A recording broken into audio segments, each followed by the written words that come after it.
दोस्तों, जिस आलिया भट्ट को आप आज बॉलीवुड की गंगूबाई के रूप में जानते हैं, उनकी जिंदगी की असली कहानी उससे कहीं ज्यादा दिलचस्प और भावुक है। ADHD की मानसिक स्थिति, बचपन का दर्द, नेपोटिज्म के आरोप और अवार्ड विनिंग परफॉर्मेंस, ये सब उनकी कहानी का हिस्सा हैं। तो चलिए जानते हैं उनकी संघर्ष से सफलता तक की इस कहानी को। आलिया भट्ट का जन्म 15 मार्च 1993 को महेश भट्ट और सोनी राजदान के घर हुआ। उनकी बचपन की जिंदगी उतनी आसान नहीं थी जितनी देखने में लगती है। उनके माता पिता के बीच अक्सर झगड़े होते थे, जिससे आलिया का बचपन अकेलापन और मानसिक तनाव से भरा रहा। घर के झगड़ों ने उन्हें तोड़ दिया, लेकिन आलिया ने उन्हीं तकलीफों से खुद को एक नई पहचान दी। अगर बात करें ADHD के साथ संघर्ष की, आलिया ने हाल ही में खुलासा किया कि उन्हें ADHD अटेंशन डेफिशिएंट और हाइपर एक्टिविटी डिसऑर्डर है। बचपन से ही उन्हें ध्यान केंद्रित करने में परेशानी होती थी। वह बताती हैं, मैं स्कूल में जब बातचीत के दौरान अक्सर जोन आउट हो जाती थी। जब मुझे पता चला कि मुझे ADHD है, तो मेरे लिए ये शौक नहीं बल्कि अपनी पुरानी आदतों को समझने का एक जरिया था। उन्होंने इसे अपने काम के लिए बांधा नहीं बनने दिया, बल्कि आलिया इसे अपनी ताकत मानती हैं और इसका सामना करने के लिए मेडिटेशन और थेरेपी का सहारा लेती हैं। ADHD के मुख्य लक्षण: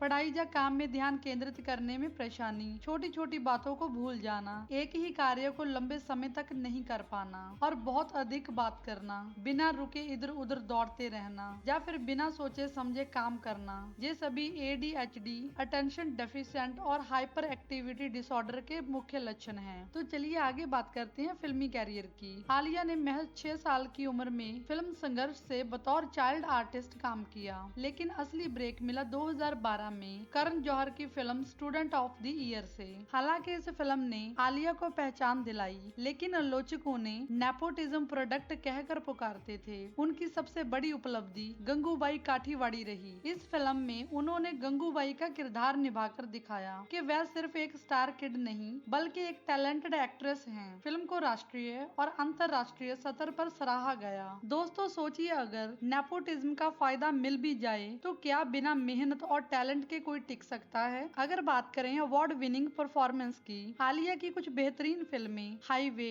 एक किडनैप लड़की के इमोशनल सफर की कहानी, उड़ता पंजाब, एक बिहारी मजदूर लड़की का दमदार किरदार, फिल्म राजी, देशभक्ति और जासूसी पर आधारित फिल्म, गंगूबाई काठीवाड़ी, एक वैश्यालय मालिक की प्रेरणादायक कहानी। आलिया की एक्टिंग ने दिखा दिया कि जब हुनर बोलता है तो नेपोटिज्म का शोर खुद ब खुद खामोश हो जाता है। आगे बात करेंगे विवाद और को एक्ट्रेस के साथ तकरार की। आलिया भट्ट का नाम कई विवादों से जुड़ा। कंगना रनौत: कंगना ने आलिया को करण जौहर की कठपुतली कहा था। शारदा कपूर: आलिया और शारदा के बीच फिल्मों को लेकर कंपटीशन की खबरें आई। दीपिका पादुकोण: आलिया और रणबीर की शादी के समय दीपिका के साथ उनके रिश्ते को लेकर कई अफवाहें उड़ी, लेकिन आलिया ने हमेशा इन विवादों पर शांति और परिपक्वता के साथ जवाब दिया। आलिया भट्ट और प्यार की कहानी: आलिया भट्ट के लव अफेयर्स हमेशा चर्चा में रहे। सिद्धार्थ मल्होत्रा के साथ उनके रिश्ते की अफवाहें बहुत सुर्खियों में रही, लेकिन असली प्यार मिला रणवीर कपूर के रूप में। आलिया ने खुद कबूल किया था